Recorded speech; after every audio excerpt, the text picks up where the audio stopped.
Hello once again, and thank you for joining me for my first video of 2025.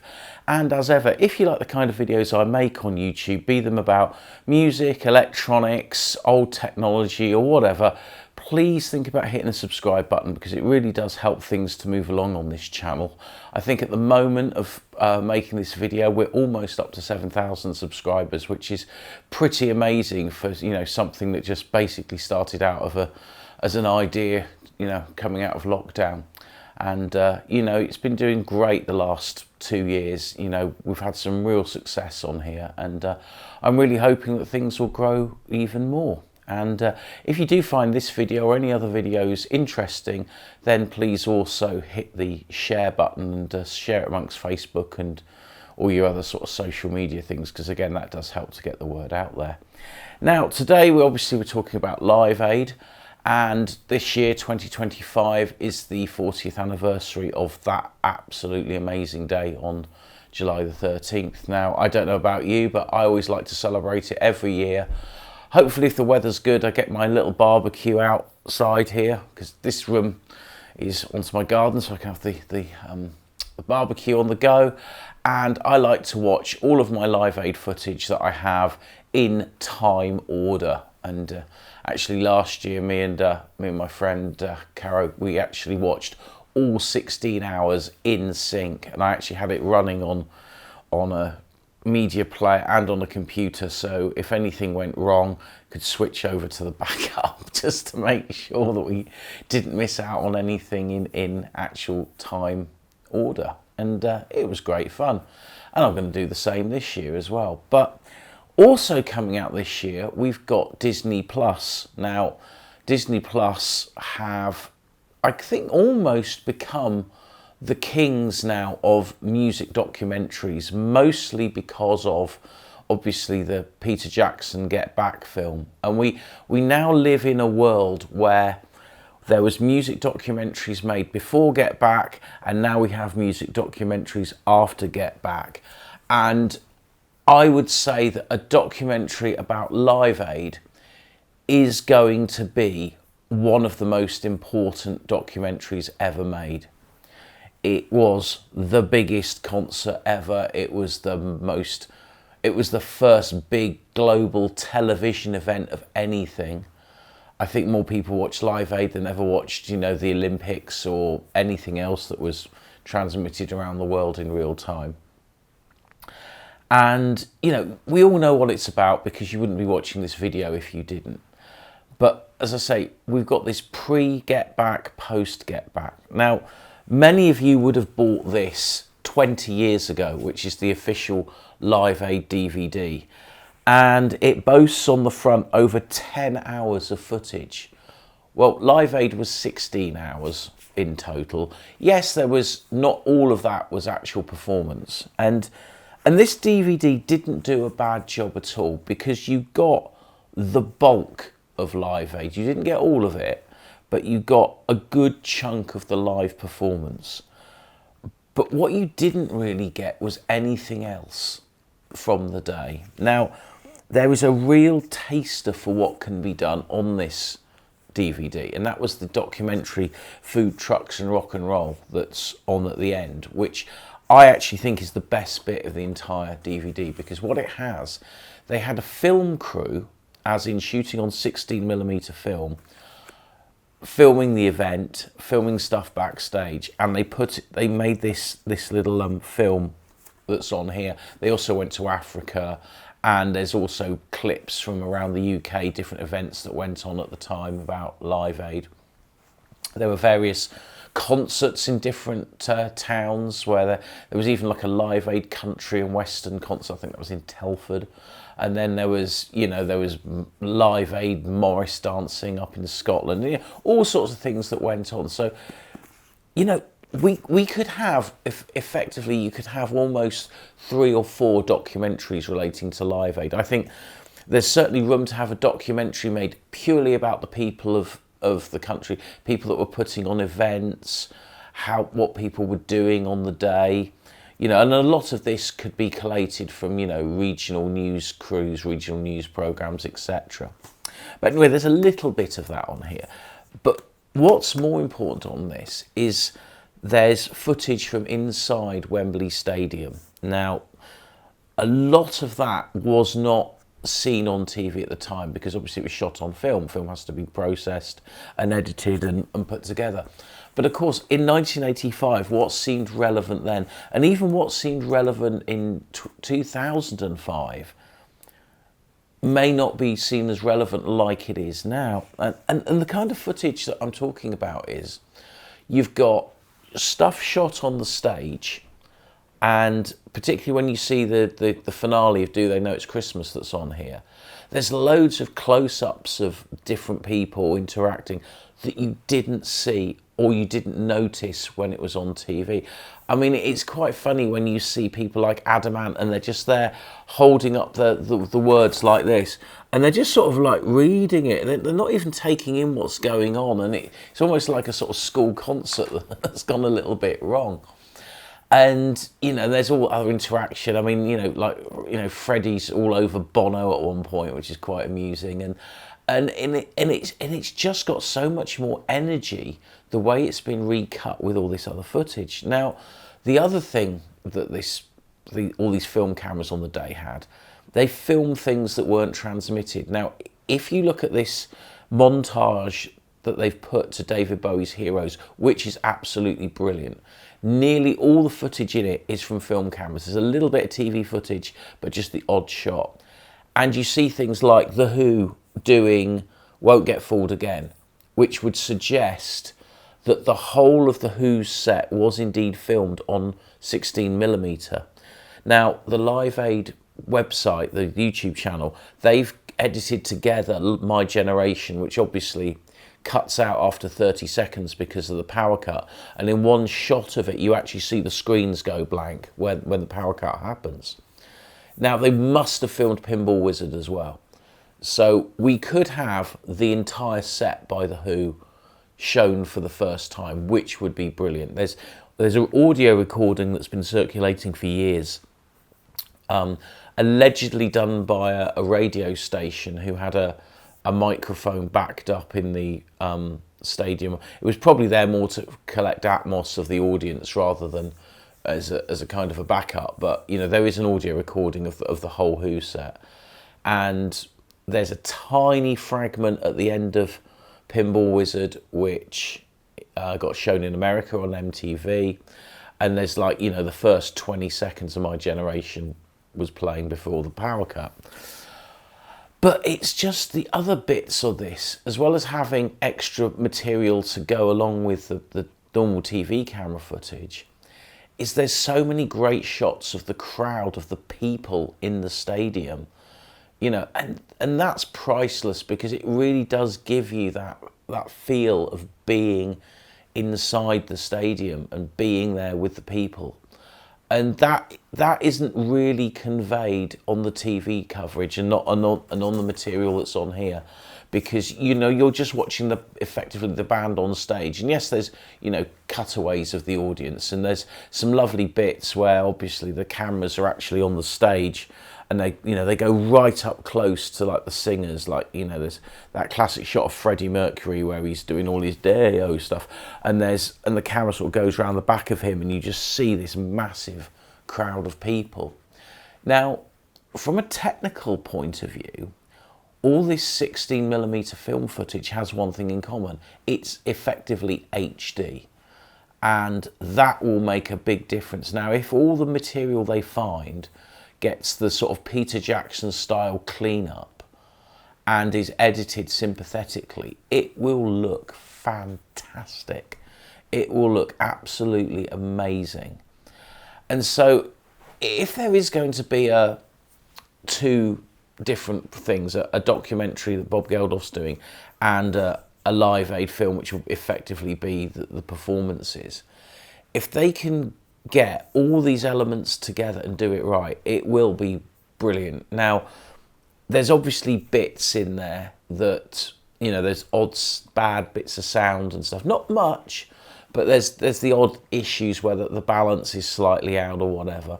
Well, we've got AI now, so even if it wasn't multi-track recorded, now most of Wembley was multi-track recorded. I think at least the first 7 or 8 hours were. Some of that has been remixed. For example, I know Nick Kershaw's set was remixed, and they've put that on the official Live Aid website or Live Aid YouTube channel. Now, there's certain things that do need looking at. I mean, for example, if you listen to Ultravox's set, it's very bass light. The actual mix that went to TV was not that great. So again, if there isn't a multi-track for that, they could at least use AI and get the elements split up and then do a new mix of it, which I think would be good. But then you've got, you know, all this other stuff, all this other footage. Now, if we get a straight concert performance of Live Aid over this Disney Plus thing, which I think is probably what we get, then we are still going to be missing out on things like all of the backstage interviews. Now, there were backstage interviews done in different points at Wembley. There was like a sort of a presentation area which had like a Live Aid logo behind, and that's where, for example, you see, you know, Dennis Waterman and Rula Lenska being interviewed.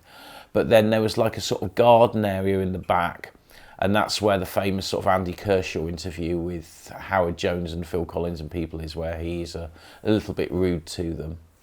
But there was also, as I said, there was film cameras interviewing people in the backstage area. Now, some of these interviews have been put on the official Live Aid YouTube. I mean, even people that weren't performing, like Roger Waters, there's an interview with Roger Waters. All this film footage, though, that's been put on there hasn't been graded, it hasn't been colour graded. So, you know, it's like an interview with David Gilmour as well. It sort of looks like a bluey green colour. So I don't know if the film stock has just got damaged over years, which it probably has, because it's probably not been looked at for decades. But again, all of that can be fixed. You know, there's no problem with that. So we might not get everything that went out on the day. I mean, what I would dearly love to see would be a full rerun of Live Aid on the BBC in sequential order with everything, warts and all. Maybe you could fix a couple of things, like I said, like reinstating the entire Who performance. But I can't see all the rights holders agreeing to that. Well, most of them probably will, apart from Led Zeppelin, who still refused to have their performance officially shown, which I think is quite laughable, bearing in mind you can just watch it on YouTube, you can get it anywhere, it's not difficult to find. And actually their performance, I don't think, was as bad as they perceive it to be. I mean, you know, I think probably the sticking point is probably Jimmy Page's performance, because that was not great. And there's this horrible splat at the top when they're doing rock and roll, and it's horrible noise that comes over, only for a split second, but it's just as the song starts. Well, if you listen to that in stereo on the MTV transmission, I think it is, which again is on YouTube, it's only actually on one channel, it's not in both channels, so you could easily patch that up. And as I say, with AI technology now, you can split things up and do new mixes and stuff and tidy these things up. And again, with the camera work, I mean, there's a bit where Brian Ferry's doing Jealous Guy, and there's the guitar solos, and the camera's on the wrong guitar player at different points. Now, if there was some stuff, if there's film footage as well, you could almost correct that by putting the right shots in. But then it will be a different thing. So as I say, we're not going to get, I don't think, a full broadcast of the BBC coverage.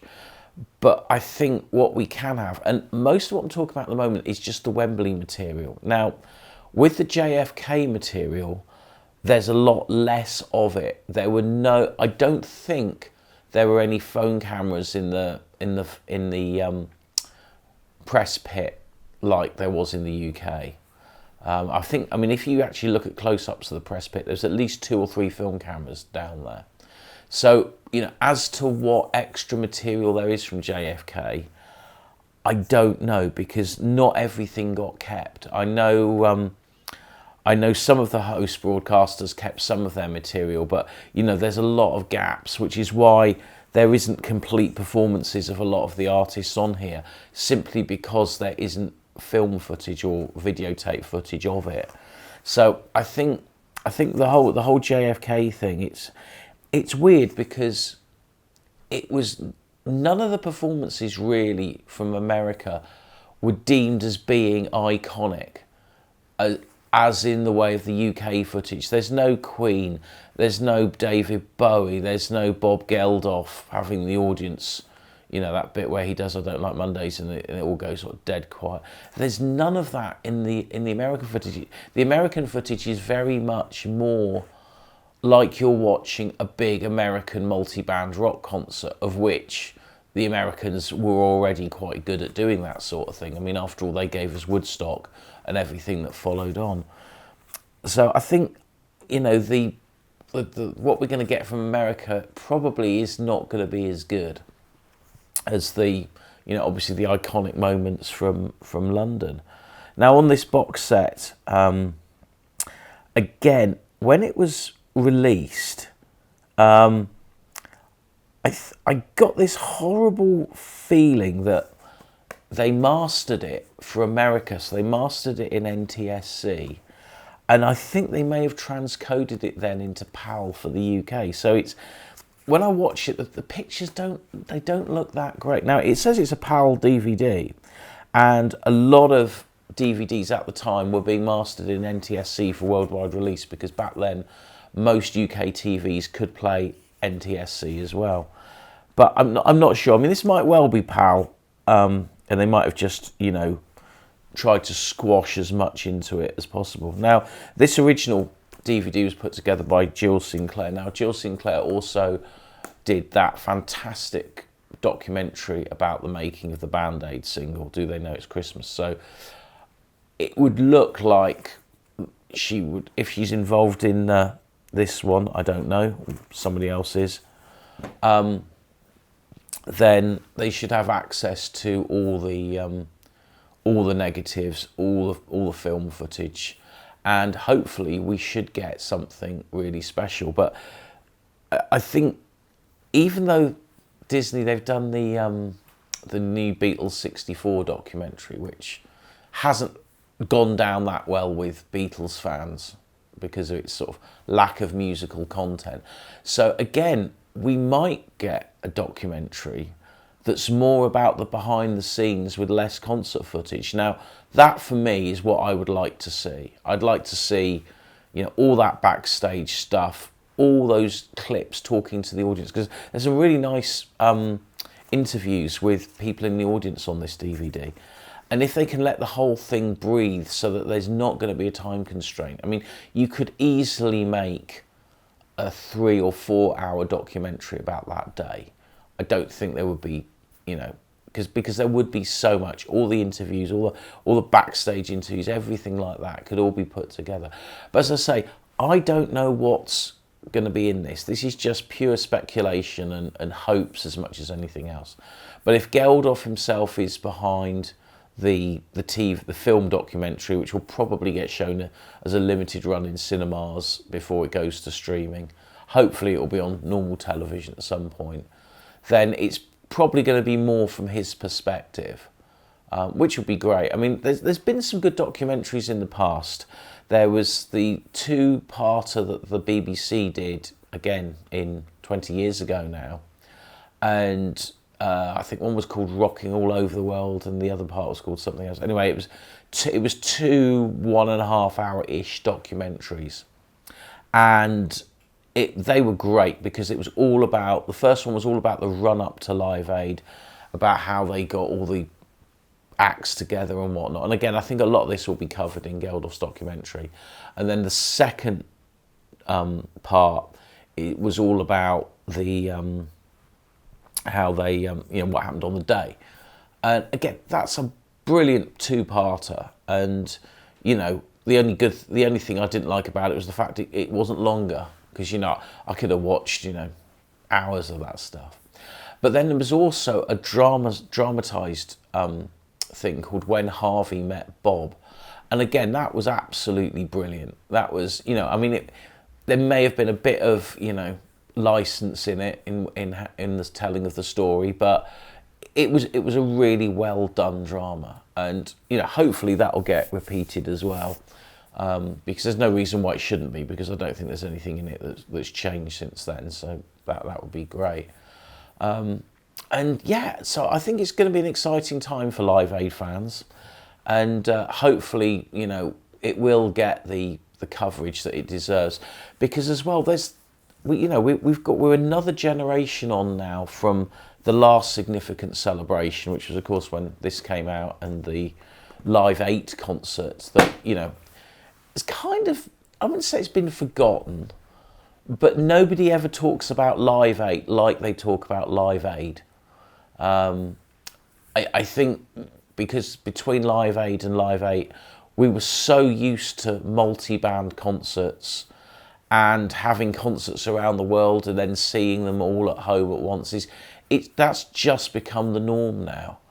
I mean, there's, you know, people can just get their phone out and they can film something and it can be streamed live on social media. All of that is seen as the norm. When Live Aid happened, it'd never been done before. They'd never done transatlantic broadcasts in stereo for this amount of time, ever. It just hadn't been done.